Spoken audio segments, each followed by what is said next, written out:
اعوذ باللہ من الشیطان الرجیم بسم اللہ الرحمن الرحیم الحمد للہ رب العالمین والصلاة والسلام علی سید الانبیاء والمرسلین وعلی اہل بیتہ الطیبین الطاہرین وصحبہ المنتجبین۔ اور آج انشاءاللہ ہم سورۃ الرعد کا آغاز کریں گے۔ پہلے انشاءاللہ اس سورہ مبارکہ کی 11 آیت سے لے کر آیت نمبر 16 تک تلاوت کریں گے، اور اس کے بعد ان آیات کا ترجمہ اور مختصر وضاحت آپ کی خدمت میں۔ اعوذ باللہ من الشیطان الرجیم بسم اللہ الرحمن الرحیم۔ له معقبات من بين يديه ومن خلفه يحفظونه من أمر الله إن الله لا يغير ما بقوم حتى يغيروا ما بأنفسهم وإذا أراد الله بقوم سوءا فلا مرد له وما لهم من دونه من وال هو الذي يريكم البرق خوفا وطمعا وينشئ السحاب الثقال ويسبح الرعد بحمده والملائكة من خيفته ويرسل الصواعق فيصيب بها من يشاء وهم يجادلون في الله وهو شديد المحال له دعوة الحق والذين يدعون من دونه لا يستجيبون لهم بشيء إلا كباسط كفيه إلى الماء ليبلغ فاه وما هو ببالغه وما دعاء الكافرين إلا في ضلال ولله يسجد من في السماوات والأرض طوعا وكرها وظلالهم بالغضب والآصال قل من رب السماوات والأرض قل الله قل أفاتخذتم من دونه أولياء لا يملكون لأنفسهم نفعا ولا ضرا قل هل يستوي الأعمى والبصير أم هل تستوي الظلمات والنور أم جعلوا لله شركاء خلقوا كخلقه فتشابه الخلق عليهم قل الله خالق كل شيء وهو الواحد القهار۔ سورہ رعد کی آیت نمبر 14 سے ہم نے شروع کرنا یعنی آج تلاوت کی ہے، لیکن ہم نے کل آیت نمبر 11 تک ترجمے اور وضاحت کا بیان پہنچایا تھا۔ اس کے آیت نمبر 11 کے ترجمے کی اور ایک آدھے نقطے کی وضاحت کرتے ہوئے انشاءاللہ ہم آگے چلیں گے۔ سورۃ الرعد آیت نمبر 11 بہت، جیسے میں نے عرض کیا، اہم ترین جو افراد اور قوموں کی سرنوشت ہے اس کے بارے میں اللہ کی سنت کو یہ آیت بیان کر رہا ہے، اور اس کا خلاصہ یہ ہے کہ اللہ کا بنایا ہوا نظام ہر وقت انسان کے ارد گرد موجود ہوتا ہے، اور جس قسم کی وہ حرکت کرتا ہے، جس قسم کا وہ ڈیسیجن لیتا ہے، اس کے نتائج فوراً اس پر آ جاتے ہیں، دور سے ان کو آنا نہیں پڑتا۔ ہر شخص کے آگے اور پیچھے یکے بعد دیگرے آنے والے پہرے دار مقرر ہیں جو بحکم خدا اس کی حفاظت کرتے ہیں۔ اللہ کسی قوم کا حال یقیناً اس وقت تک نہیں بدلتا جب تک وہ خود اپنی حالت کو نہ بدلے، اور جب اللہ کسی قوم کو برے حال سے دوچار کرنے کا ارادہ کرتا کب ہے؟ جب وہ خود کرتے، ان کے خرابی کے نتیجے میں ایسا ہوتا ہے، اور پھر جب اللہ ارادہ کر لیتا ہے تو اس کے ٹلنے کی کوئی صورت نہیں ہوتی کہ کوئی اور آ جائے اور کہہ ٹال دو، اور نہ ہی اللہ کے سوا ان کا کوئی مددگار ہوتا۔ اللہ نے ریجیکٹ کر دیا کہ جب خدا سے تم قانون کے مطابق تم زد میں آ رہے ہو تو پھر تم سمجھو کہ جس طرح مکے کے مشرکین کا عقیدہ تھا کہ جن کو اللہ کا شریک بنایا ہوا تھا کہ یہ اللہ سے خود ہی معاملہ سیٹ کر لیں گے۔ تو یہ الفاظ قرآن مجید نے بتائے ہوئے کہ جب ان سے کہا جاتا ہے کہ ان کی کیوں کر رہے ہو، تو کہتے ہیں کہ یہ ہماری شفاعت کریں گے اللہ کے پاس. ٹھیک ہے، ایک شفاعت برحق ہے، ایک من گھڑت ہے. ٹھیک ہے، اور وہ شفاعت کی کیا تصویر ہے؟ جیسے اللہ کا بس ہی کوئی نہیں چلے گا، لاسٹ جو آرڈر ہوگا وہ ادھر سے جائے گا شفاعت کرنے والے کی طرف سے، اور اللہ تعالیٰ صرف سٹیمپ لے کے بیٹھا ہوگا، جو لکھ کے دیں گے اس پہ مور لگا. ایسا ہرگز بھی نہیں ہے. نہ اللہ کے اذن کے بغیر کوئی شفاعت کرنے والا شفاعت کر سکتا ہے، اور نہ اللہ کے اذن کے بغیر کسی کی شفاعت ہو سکتی ہے. دو قرآن کے بیان میں جو شفاعت ہے اس کے لیے دو اجازتیں چاہیے. ایک شفاعت کرنے والے کو یہ اجازت کہ آپ کر لیں، اور دوسری اس کی کر لیں، یعنی دو جگہوں پہ سائن ہوگا تب شفاعت ہوگا. اور جو ادھر شعر و شاعری میں چھکے چوکے لگائے جاتے ہیں شفاعت کی جو صورت بیان کی جاتی ہے اور اس پہ واہ واہ اور سبحان اللہ اور اچھل کود ہو رہی ہوتی ہے، وہ لغویات ہیں، اس کا کوئی تصور قرآن میں نہیں. شفاعت برحق جس نے جاننی ہے وہ قرآن سے جانے، باقی باتوں نے جانتا ہے تو وہ خود ائمہ اہل بیت کی تعلیمات کے خلاف عمل پیرا ہے.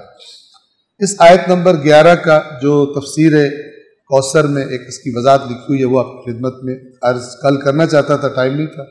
خلاصہ ہے جو باتیں میں نے بیان کی. فرماتے ہیں لہذا قوموں کا انحطاط اور تنزل ان کے اپنے اعمال کے نتیجے میں وقوع پذیر ہوتا ہے. ہم نے کل کہا تھا اپنے آپ کو نہیں دیکھ رہے، کہہ رہے امریکہ کا یہ ہے، اسرائیل نے یوں کر دیا، فلاں نے یہ کر دیا. اپنی طرف دیکھو کہ تم نے جو حرکتیں کی ہیں تب ان کا بس چل رہا ہے. اب فلسطین کا مسئلہ یہ اصل میں عرض کرنا چاہتا تھا. فلسطین کا مسئلہ امریکہ بڑا ظالم ہے، اسرائیل بڑا ظالم ہے، یورپ والے بڑے بدبخت ہیں نا، سب سے بڑے ہم خود ہیں، جن کو اللہ نے کہا کہ مت ٹکڑوں میں بٹو، جن کا مولا 25 سال امت کو اکٹھا رکھنے کے لیے صبر کیا، ان کو پرواہ کوئی نہیں. اگر اہل بیت کا بتایا ہوا مکتب اصل اسلام ہے تو پھر سب سے زیادہ تفتیش بھی ہماری ہوگی. ہم جو آگے کنسیشنز لینے کے چکر میں ہے نا کہ یہودی فکر ہمارے اندر ڈال دی گئی ہے کہ جو اہل بیت کو جس نے مانا ہوا اس کی تو کنسیشن ہی کنسیشن ہے. سبحان اللہ، جس کو جتنا زیادہ اللہ نے دیا تھا اتنا زیادہ سوال کرے گا. آپ اہل بیت کی روایات دیکھیں، البتہ ساری دیکھیں، آدھی آدھی جو سناتے ہیں جو ایک اینگل سے بات ہو رہی ہوتی ہے وہ سن کے وہ کر دیتے، خیانت ہے. جس کو جتنا کچھ اللہ نے دیا پوچھے گا تو نے کیا کیا اس کے ساتھ. تو جس کے پاس اہل بیت کی تعلیمات ہے پہلے تو اللہ پوچھے گا تم جو اہل بیت کے نعرے مارتے تھے کبھی پڑھا بھی تھا اہل بیت نے کیا باتیں کی؟ کیا جواب دیں؟ کہیں گے مولا آپ کے چھڑائے پکڑے گئے، ہم مولا خود لتر ماریں گے وہاں پر. تم اتنے بے قدرے تھے، تمہیں میرا نام لے لے کے تم پتہ نہیں کیا کرتے تھے، اور مثلا میرا جو کلام تمہارے پاس تھا اس کو تو لفٹ نہیں کرائی تم نے. تم کیسے قول اور فعل میں تضاد رکھنے والی قوم، اس طرح بھی سوچیں. اے ایمان والوں وہ کیوں کہتے ہو جو کرتے نہیں؟ جتنا بہت ساروں کو گانے سننے کا شوق ہے اس کا آدھا شوق بھی نہج البلاغہ کا نہیں ہے، آدھا تو میں بہت زیادہ مبالغہ کر رہا ہوں. اتنے فونوں میں گانے گھسا کے سنتے ہیں اور جتنی فلمیں دیکھتے ہیں اس کا 1% ہے نہج البلاغہ پڑھنے کا شوق یا قرآن پڑھنے کا. 1% بھی ہوتا تو بہت برکتیں ہوتی. ثواب لینے کا ہے، سمجھنے کا شوق نہیں ہے. ثواب لینے کا مجھے پتا ہے بہت شوق ہے. تو جس کو جتنی نعمت زیادہ ملی اس سے پوچھا جائے گا کہ تجھے جو یہ کہا تھا تیری ذمہ داری بنتی تھی. آپ نے آیت پڑھی سورہ یوسف میں گزری تھی کہ اے رسول ان سے کہہ دو میرا راستہ یہ ہے، میں بھی اور میرے فالوورز بھی اللہ کی طرف دعوت دیتے ہیں، نہ کہ دوسروں کو جہنم میں ڈلوانے کی فکر میں ہوتے ہیں. اللہ کی طرف دعوت دے رہے ہوتے ہیں. ہم نے دعوت تو کسی کو دی نہیں، جہنم میں ڈلوانے کے بڑے شوقین ہیں.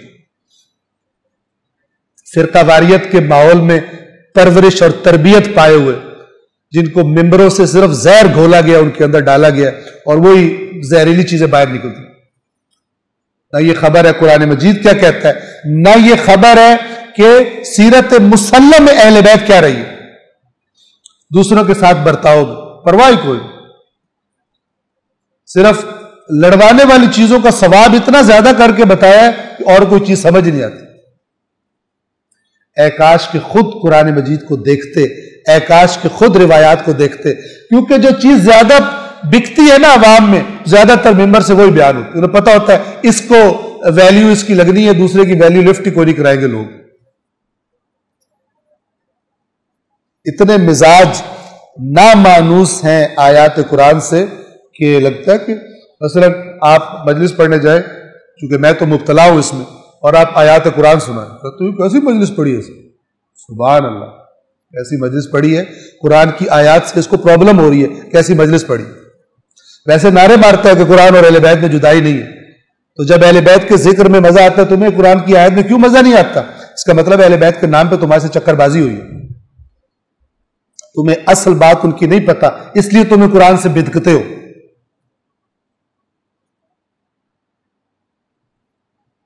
اللہ تعالیٰ نے کہا جو غور و فکر کرتے ہیں، توجہ کرتے ہیں باتوں پر، ان کو پتہ چلتا ہے. ابھی آگے مثال آ رہی ہے بہت خوبصورت، ابھی آیات میں آج مثال آئے گی.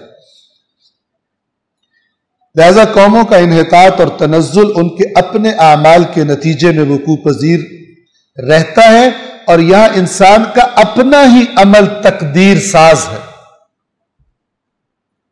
اپنا ہی عمل تقدیر ساز ہے، یعنی جو بندہ سلیکٹ کرتا ہے اللہ کا قانون وہی کہتا ہے لے جو تجھے چاہیے تھا نا لے. تمہیں علی پسند نہیں آیا، اب لو، اب لو، جو یہی پسند کر رہے تھے تمہارے ساتھ ہو امت کے ساتھ، اب لو. تمہیں امام حسین پسند نہیں آیا بطور رہنما، اب لو یزید کو چکو، پہ ٹیسٹ کرو. ابھی تک ٹیسٹ کر رہے ہیں یزیدیت کو. اور یہاں انسان کا اپنا عمل ہی تقدیر ساز ہے، اور ہر قسم کی بدبختی اور نعمتوں سے محرومیت، اغیار کے غیروں کے مقابلے میں ذلت اور خواری، استعمار کا تسلط اور استحصال. وہ بدماشی سے کہتے ہیں ایف اے ٹی ایف والے، چلو اب اپنے وقت سب سارے فارغ کرو، ان کو تنگ کرو جو مذہبی ایکٹیوسٹ کام کر رہے ہیں. بہانہ دہشت گردی کا ہے، جنہوں نے کبھی دہشت گردی کی رخ نہیں کیا ان کو بیڑا غرق کیا ہو. آپ کا کوئی دینی ٹرسٹ ہے، ٹھیک ہے، آپ کا کسی کنجر خانے کا ٹرسٹ ہے، وہ فوراً رینیو ہو جائے گا. دینی ٹرسٹ ہے آپ کا، آپ کو دوڑے لگوائیں گے. یہ کون کرا رہا ہے جی؟ ایف اے ٹی ایف کرا رہا. گرچہ ہمارے پرائم منسٹر صاحب تقریر کے شروع میں کہتے ہیں ایاک نعبد و ایاک نستعین، لیکن ایف اے ٹی ایف جو ڈنڈا سامنے کرتا ہے اسے کہتے ہیں یس سر. ہر چیز ان کے کہنے پر. یہ استحصال، یہ کس کا نتیجہ ہے؟ ایف اے ٹی ایف بہت گندا ہے، نہیں تم گندے ہو. یہ سب قوموں کی اپنی داخلی بد اعمالیوں کا لازمی نتیجہ ہے. تم نے اپنی اوقات کر اتنی دی ہے کہ وہ آ کے بدماشی کرتا ہے. اگر تم نے نہ کی ہوتی جو عزت کا درس تمہیں دین نے سکھایا تھا اور اپنی ذمہ داریوں کو ادا کیا ہوتا، دین کے نام پر چکر بازیاں نہ کی ہوتی، تحریف نہ کی ہوتی، وہ قرآن جو دین بیان کرتا ہے، پریکٹیکل دین، عملی دین، محنت کا دین، ذمہ داریوں کا دین، اتحاد کا دین، اگر وہ تم نے رکھا ہوتا تو یہ نہ ہوتا. لیکن نہیں رکھا، اب چکھو. اس کلیے کے تحت مسلمانوں کا انحطاط اور غیروں کے سامنے ان کی عبرتناک ذلت ان کی اپنی داخلی بد اعمالیوں کا نتیجہ ہے. اپنی طرف نہیں دیکھتے، دوسروں کو کہہ رہے تھے اس نے کر دیا، اس نے کر دیا. ان چیزوں کو بیرونی عوامل کے ذمے لگانا درست نہیں ہے، کیونکہ بیرونی عوامل کے لیے داخلی عوامل زمین ہموار کرتے ہیں کہ آؤ لتر مارو ہمیں، ہم آپس میں مار مار کے کمزور ہو گئے، اب ہم تھک گئے، اب تم مارو ہمیں. یہ ہماری حالت. سمجھتے ہیں اللہ رسول اہل بیت نے یہ دین سکھایا ہے کہ لتر کھاؤ غیر مسلموں سے، کبھی یہودیوں سے کھاؤ، کبھی کسی سے کھاؤ، کبھی کسی سے، اور سمجھو کہ جنت تمہاری کنفرم ہے. سبحان اللہ. بالکل ایگزیکٹلی جو یہودیوں کی حالت بیان کی ہے قرآن نے، آج اس سٹیج پہ کھڑے. پھر مجھے کسی نے کہا تھا آپ نے تو ہمیں یہودی بنا دیا. میں نے نہیں بنایا بھائی، یہودی ایک نام ہے، اصل کردار ہوتا ہے، وہ صفات ہوتی ہیں. ٹھیک ہے نا؟ کوئی کسی کے یہودی کہنے سے یہودی نہیں ہوتا. اللہ تعالیٰ نے معیارات بتائے. تمہاری فکر کون سی ہے؟ جو فکر ہے، ٹھپا تم نے جو مرضی لگایا ہو اپنے اوپر کہ میرا فلانے مسلک سے تعلق ہے، کوئی ٹھپا اللہ تعالیٰ ویلڈ نہیں سمجھتا. جب اندر بندہ گھسا ہوا بے ایمان ہوتا، جو اصل میں پرسنالٹی اندر ہے، اس کی فکر کیا ہے، اس کی روش کیا ہے، اس کی سوچ کیا ہے، اس کے اہداف زندگی کیا ہے، وہ ڈیسائیڈ کرے گا کہ قیامت کے دن یوم ینظر المرء ما قدمت یداہ، جو انسان نے خود آگے بھیجا وہی دیکھے گا، لیبل نہیں دیکھے جائیں گے. لیبل اگر دیکھے جانے ہوتے تو حضرت نوح کا بچہ کبھی دوزخ میں نہ جاتا. نبی کے بیٹے کا لیبل لگا ہوا تھا اس کو، ٹھیک ہے نا، کبھی جہنم میں نہ جاتا. لیکن اللہ نے کہا، حضرت نوح سے کہا دوبارہ بات نہیں کرنی ہے بچے کے بارے میں اپنے، میں آپ کو نصیحت کر رہا ہوں، جاہلوں میں سے مت ہو جانا. حضرت نوح کانپنا شروع ہو گیا کہ یا اللہ مجھے معاف نہ کیا تو میں تو میرے ہاتھ پہلے کچھ نہیں بچے گا. یہ اللہ اور بندے کا رابطہ ہوتا ہے اس طرح سے. یہاں پہ پتہ نہیں کیا کیا کھچڑیاں پکائی ہوئی ہیں اور لگے ہوئے ہیں. اور ظاہر بات ہے جنہوں نے بچپن سے قرآن کا چکھا ہی نہیں ذائقہ اور ایسی باتیں سنی، وہ بیچارے کیا کریں. البتہ اتنے بھی بیچارے نہیں ہیں، سب جانتے ہیں کہ اللہ کی کتاب قرآن موجود ہے، اسے لفٹ نہیں کراتے، سب کو پتہ ہے اور بہانے بنائے اس کو. آج 25 شوال تھی ظاہراً، تو ایک مطالعے کے دوران ایک حدیث میرے سامنے آئی. یہ میں زیادہ وقت لے رہا ہوں لیکن یہ بات چونکہ بہت مربوط ہے ہمارے مسائل سے، اس لیے میں عرض کر رہا ہوں. جو زیادہ تر روایات مشہور جو قول ہے اس کے مطابق امام جعفر صادق علیہ السلام جو شہادت ہے وہ 25 شوال کو. تو ہم ایک روایت اسی موضوع کے بارے میں امام کی روایت آپ کی خدمت میں عرض کر رہے ہیں. روایت کے مطابق امام فرماتے ہیں ان اللہ انعم علی قوم بالمواہب، بے شک اللہ نے ایک قوم یعنی کسی قوم، ایک قوم کو نعمتوں سے نوازا، بہت ساری چیزیں دی. فلم یشکروہ، انہوں نے شکر گزاری نہیں. فصارت علیہم وبال، وہی نعمتیں ان پر وبال بنا دی. یہ اللہ کا قانون. وابتلا قوما بالمصائب، اور ایک دوسری قوم کو اللہ نے آزمایا مصیبتوں سے. فصبروا، انہوں نے صبر سے کام لیا. فکانت علیہم نعمتا، اللہ نے اسی مصیبتوں کو نعمتیں بنا دی. جو مثلا انسان ہو تکلیف برداشت کرتا ہے، ایک مثلا بچہ جو پڑھ رہا ہے، محنت کر رہا ہے، نہیں کھیل رہا، اس کا دل کر رہا ہے، اپنے اوپر کنٹرول کرتا ہے، محنت کرتا ہے، وہی تکلیف نعمت بنتی ہے اس کی جب رزلٹ اناؤنس ہو. اور دوسرے جو فیل ہو کر اور اپنا وہ کر رہے ہوتے ہیں، اگر کچھ بیچ میں شرم ہو اس وقت کو شرم آتی کہ ہم نے کیا کیا، ٹائم ضائع کیا. یہ اللہ کا قانون ہے. اللہ کے رسول نے اسلام کی دعوت شروع کی، بہت مصائب تھے لیکن رسول اللہ کے ساتھیوں نے برداشت کی، مارے کھائی، بہت کچھ کی، گھر چھوڑے، اپنا وطن چھوڑ کے چلے گئے مدینہ میں.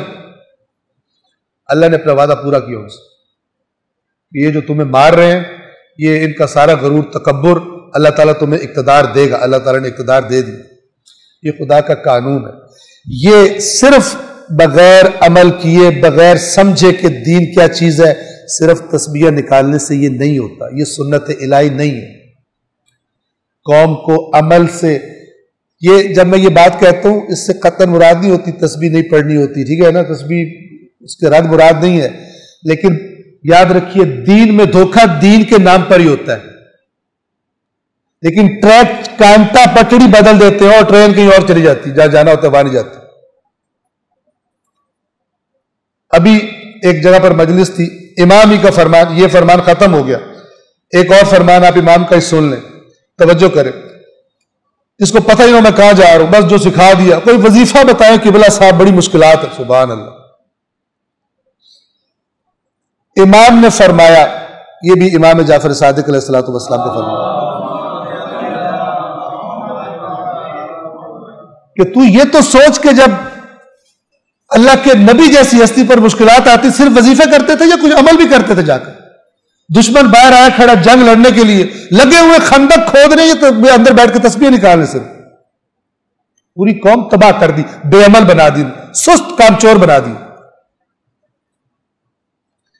یہ بغیر بصیرت کے دین کے نام پر ہر چیز کو پریکٹس کرنا شروع کر دینا.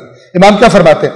العامل تحف العقول کی روایت ہے، العامل علی غیر بصیرت، بغیر بصیرت کے عمل کرنے والا کالسائر علی غیر الطریق، ایسے ہی ہے جیسے غلط راستے پر سفر کرنے والا، منزل کہیں اور ہے، سمجھ رہا ہے میں بڑا منزل سے قریب ہو رہا ہوں، کیا حالت ہوتی ہے اس کی؟ فلا تزیدہ سرعۃ السیر الا بعدا، جتنی زیادہ سپیڈ لگاتا ہے اتنا منزل سے دور ہوتا جاتا ہے.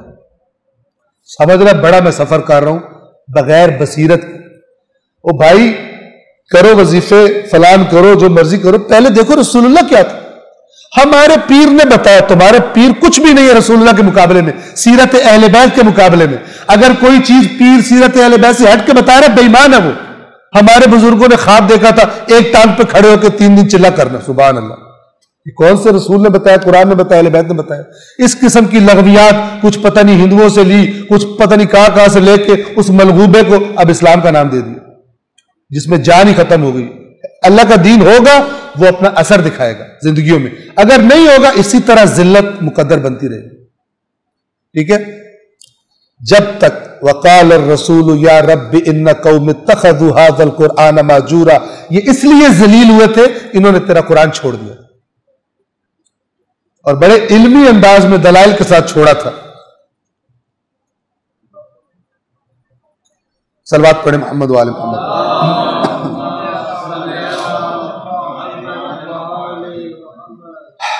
آیت نمبر 11 کو ہم بہرحال آپ کی خدمت میں جو عرض کر رہے تھے اس کی ٹائم زیادہ ہوا لیکن اہم تھا اس لیے آپ کی خدمت میں عرض کر دیا. اللہ کسی قوم کا حال یقیناً اس وقت تک نہیں بدلتا جب تک وہ خود اپنی حالت کو نہ بدلے، اور جب اللہ کسی قوم کو برے حال سے دوچار کرنے کا ارادہ کر لے تو اس کے ٹلنے کی کوئی صورت نہیں ہوتی، اور نہ ہی اللہ کے سوا ان کا کوئی پھر مددگار ہوتا ہے. آیت نمبر 12 وَالَّذِي يُرِيكُمُ الْبَرْقَ، سارے کام اللہ اپنے سے منسوب کر رہا ہے. وہی ہے جو تمہیں بجلی دکھاتا ہے، بجلی کی چمک دکھاتا ہے، برق.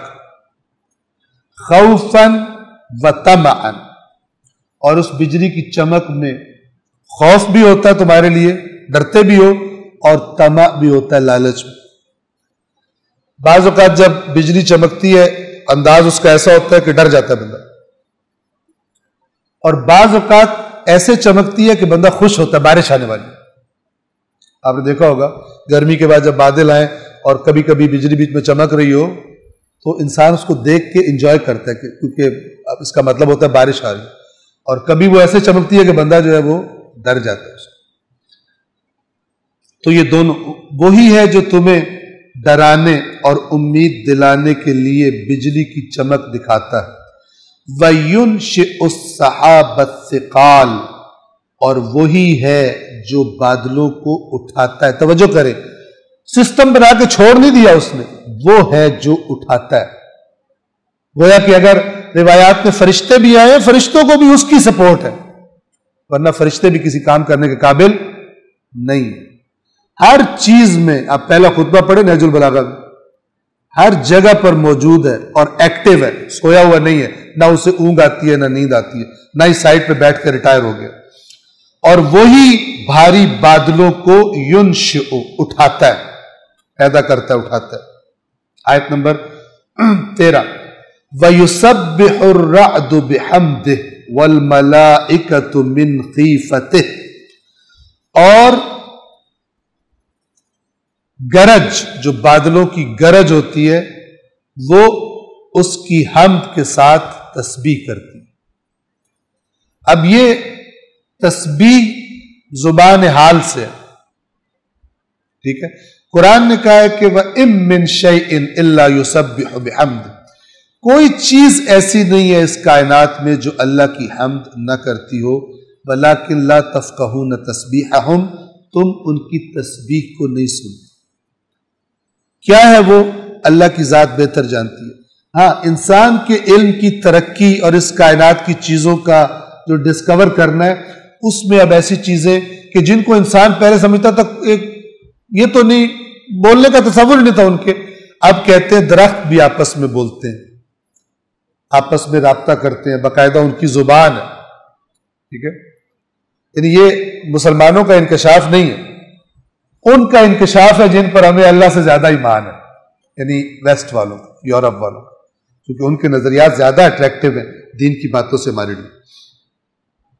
تو وہ کہہ رہے ہیں کہ درخت بھی باتیں کرتے ہیں آپس میں، اگر ایک سائڈ پہ ایک درختوں کا ذخیرہ ہو، ایک سائڈ پہ کوئی خرابی ہو جائے، وہ فوراً دوسروں کو خبر کرتے ہیں بھئی ادھر مسئلہ ہو گیا، اپنی زبان میں۔ تو کائنات کی ہر چیز جو قرآن نے تصور دیا ہے وہ اپنے اپنے لیول کا شعور رکھتی ہے اور اپنی ڈیوٹی انجام دے رہی ہے جو اس کے خالق نے اس کے ذمہ لگائی۔ ربنا الذی اعطى كل شیء خلقہ ثم ہدی، حضرت موسیٰ نے فرمایا تھا فرعون کو، ہمارا رب وہ ہے، یعنی میرا اور ہارون کا رب وہ ہے کہ جس نے ہر چیز کو اس کا وجود بخشا ہے، خلق کیا ہے، اور پھر ہر چیز کی ہدایت بھی کی، ہر چیز گائیڈڈ ہے، اور وہ اپنی ذمہ داری اس کائنات میں عطا کر رہی، اور جب اللہ اس کو کہتا ہے یہ نہیں کرنا اب یہ کر دے، وہ کر دیتی ہے۔ جس ہوا کو قوم عاد پر جب عذاب آیا تھا، حضرت ہود سے انہوں نے کہا تھا اگر تو جو باتیں کرتا ہے لے عذاب ہم پہ، تو جب عذاب آنے لگا تو بادل آئے، انہوں نے کہا کہ واہ واہ واہ، یہ کہہ رہا تھا عذاب آنا ہے اور یہ تو ہماری کھیتیاں اچھی ہونے، عذاب کالے بادل آ گئے۔ تو جب وہ آئے تو بچا ہی کوئی نہ ان میں سے، جب انہوں نے آ کے، چونکہ وہ اللہ کے حکم سے چاہے تو رحمت بن جائے اور چاہے تو وہ نام و نشان مٹا کے رکھ دے کسی طاقتور ترین قوم کا۔ تو اللہ اس نظام کی طرف غور و فکر کی دعوت دے رہا ہے۔ فرمایا کہ اور گرج اس کی ثنا کے ساتھ، اور فرشتے اس کے خوف کی حالت میں حمد کرتے ہیں اس کو، یعنی پوری کائنات اللہ کے سامنے اس حالت میں۔ وَيُرْسِلُ الصَّوَاعِقَ فَيُصِيبُ بِهَا مَن يَشَاءُ، اور وہی بجلیوں کو روانہ کرتا ہے اور جس پر چاہتا ہے گرا دیتا ہے۔ وَهُمْ يُجَادِلُونَ فِي اللَّهِ، جبکہ وہ اللہ کے بارے میں جھگڑ رہے ہوتے۔ کیا مطلب؟ کہ جیسے اللہ کے بارے میں، اللہ کے نظام کے بارے میں، اللہ ہے، اللہ نہیں ہے، فلان ہے، اپنی بحثیں کر رہے ہوتے ہیں، جب کسی چیز کی اللہ کے عذاب کی پکڑ میں آتے ہیں ان کی یہ حالت ہوتی ہے۔ وَهُوَ شَدِيدُ الْمِحَالِ، اور وہ شدید طاقت والا ہے، شدید طاقت کا مالک۔ نمبر 14، خوب توجہ کے ساتھ سنیے۔ لہو دعوت الحق، حق کا پکارنا، برحق پکارنا، یعنی برحق دعا مانگنا صرف اسی کے ساتھ مخصوص ہے۔ دعوت عربی زبان میں یا دعا، یہ وہی معنی جو دعا کا آپ کے سامنے واضح ہے، اللہ کی ذات کو پکارنا، اس سے مانگنا، جسے ہم دعا کہتے ہیں۔ مشرکین کیا کرتے تھے؟ جن کو انہوں نے اللہ کا شریک اور معبود بنایا ہوا تھا، ان سے دعائیں مانگتے تھے۔ لہذا سورہ جن میں ہے کہ جب رسول اللہ نے شروع کیا صرف اللہ خالص کو، تو قرآن کی آیت ہے کہ جب اللہ کا بندہ کھڑا ہوتا ہے اللہ کو پکارنے کے لیے، تو کادو یکونون علیہ لبدا، ان کے مزاج اتنے مشرکانہ ہیں کہ ان کا دل کرتا ہے اس پہ حملہ کر دے، قریب ہوتا ہے حملہ کر دے ہمارے رسول پر، کہ تو اکیلے اللہ کو لے کے کہاں سے آ گیا۔ قل انما ادعو ربی، اے رسول کہہ دیجئے میں صرف اپنے رب کو پکارتا ہوں، ولا اشرک بہ احدا، اور کسی کو اس کے ساتھ شریک نہیں کرتا۔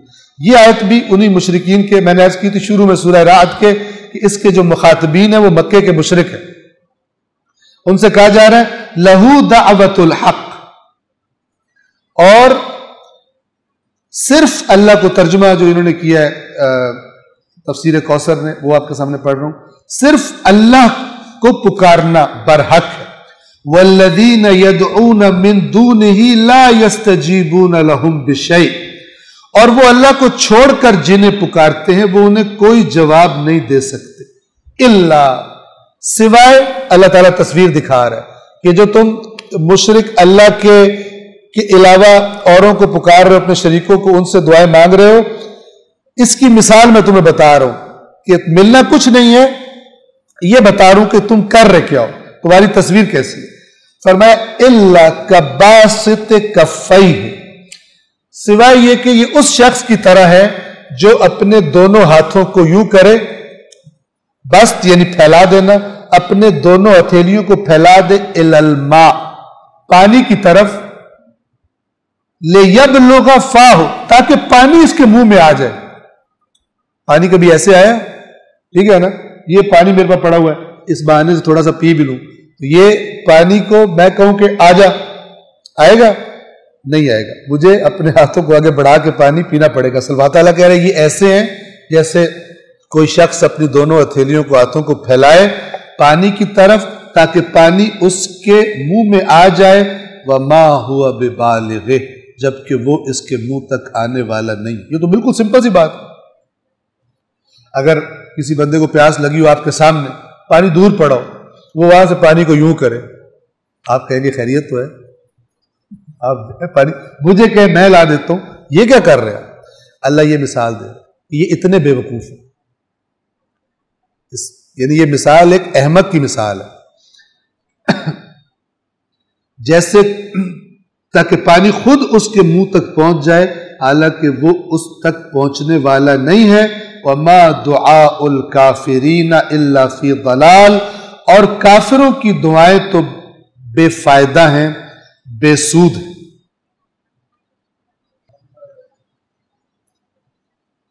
چھٹے ہی امام کی ایک روایت اس کے ذیل میں آپ کو سنا رہا ہوں۔ امام فرماتے ہیں لیس بین الایمان والکفر الا قلت العقل۔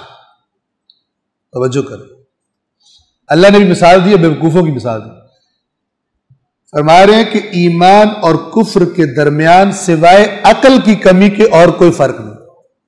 عاقل مومن ہوگا اور کافر تمہیں جتنا بھی سمارٹ لگ رہا ہو، کلیور لگ رہا ہو، بے وقوف۔ قیل وکیف ذاک یا ابن رسول اللہ، سوال کیا گیا کس طرح اے رسول اللہ کے فرزند، یہ کیسے ایمان میں اور کفر میں قلت عقل کا فرق؟ قال، امام نے فرمایا، اس روایت کی بنا پر امام نے فرمایا ان العبد یرفع رغبتہ الی مخلوق، کہ بے شک بندہ مخلوق کی طرف رغبت کرتا ہے، بجائے خالق کی طرف کرنے کے مخلوق کی طرف رغبت کرتا ہے۔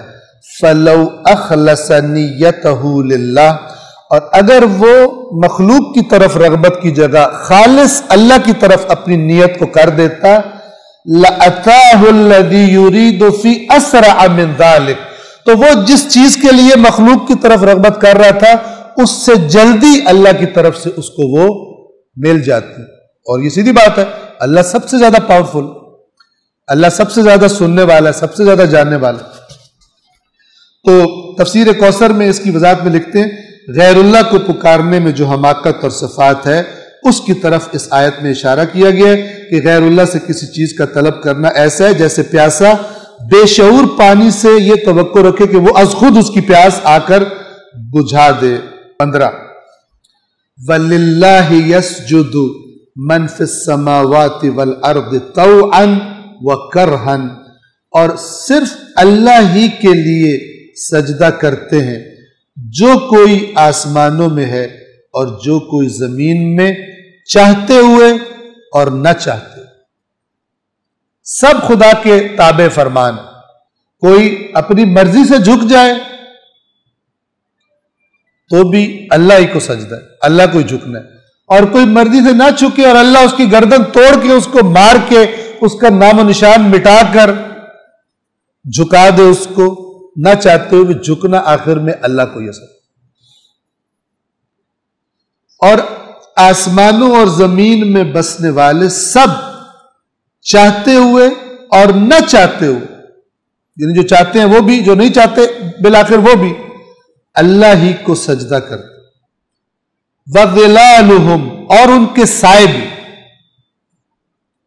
اب یہاں سجدے سے مراد، اب سائے کا سجدہ کیا ہے؟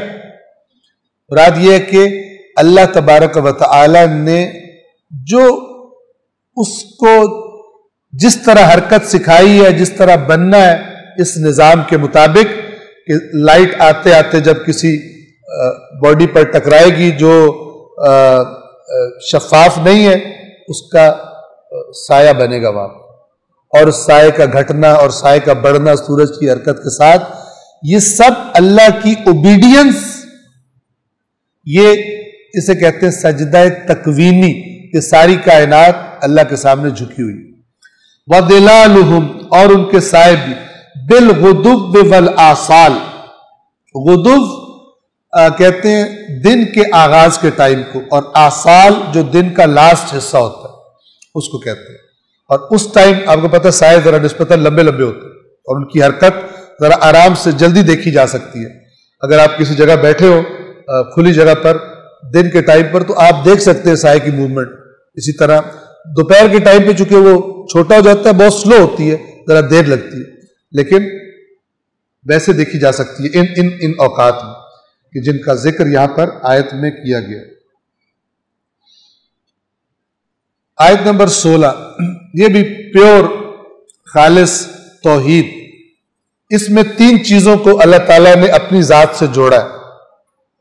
توحید ربوبیت، یعنی ایک رب ہے اس کائنات کو پالنے والا۔ دوسری توحید خالقیت، خالق ایک ہی ہے۔ تیسری توحید وہ جو عبادت ہوتی ہے، یعنی اس کی عبادت کی توحید۔ توجہ کیجیے،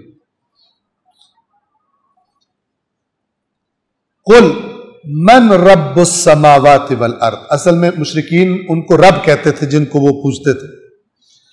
اللہ نے کہا اے رسول ان سے کہیے من رب السماوات والارض، آسمانوں اور زمین کا رب کون؟ قل اللہ، ان سے کہیے اللہ ہے، تو تم کہہ رہے ہو وہ نہیں۔ اب یہ ایک رب ہونے کی اللہ دلیل کیا دے رہا ہے، وہ توجہ سے سنو۔ قل افاتخذتم من دونہ اولیاء، کیا تم نے اللہ کے علاوہ اپنے اولیاء بنا لیے؟ یہ اولیاء یعنی سرپرست، یعنی یہاں پر وہ جو رب جن کو سمجھتے ہیں کہ وہ تمہاری ربوبیت کرتے ہیں، ان کو بنا لیا کہ جو لا یملکون لانفسہم نفعا ولا ضرا، کہ جو اپنے نفع نقصان کے بھی مالک نہیں ہے۔ اللہ جو چاہتا ہے اللہ وہ کرتا ہے، اپنے نفع نقصان کے بھی مالک نہیں۔ آیت قرآن ہے کہ رسول پاک سے فرمایا کہ ان سے کہہ دیجئے اگر میں سارا غیب جانتا ہوتا تو میں خیر ہی خیر اپنے لیے اکٹھی کر لیتا اور مجھ پہ کبھی شر نہ آتا۔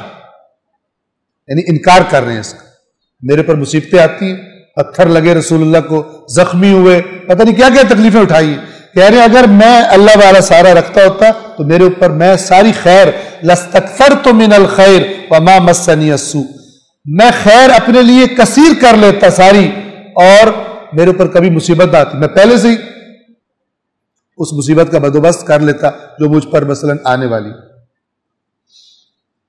اللہ تعالیٰ جب چاہتا ہے جتنا چاہتا ہے غیب کی خبریں دیتا ہے، یعنی یہ انکار غیب نہیں ہے، کچھ لوگ غیب کا انکار کر دیں، غیب کا انکار نہیں ہے، لیکن جس طرح اللہ ہر چیز جانتا ہے اس کا انکار ہے، قرآن کی آیات اس کا انکار کرتی ہے، باقی اگر کوئی بنا لے تو وہ بنا لے۔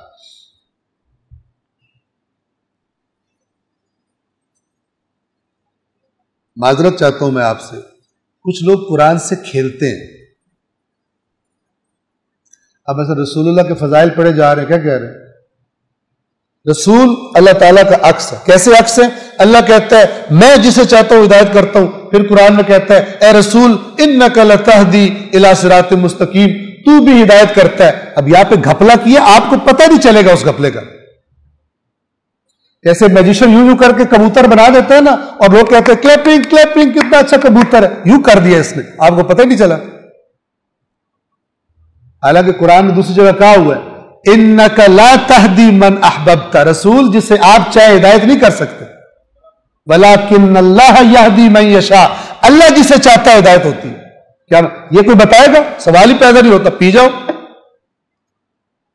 کھل کے کھیلو، اور ان قریب اللہ کی بارگاہ میں پیش کیے جاؤ. کیا مطلب ہے؟ اللہ کہتا ہے میں ہدایت کرتا ہوں، اور آیت بھی کہہ رہی ہے رسول آپ ہدایت کرتے ہیں.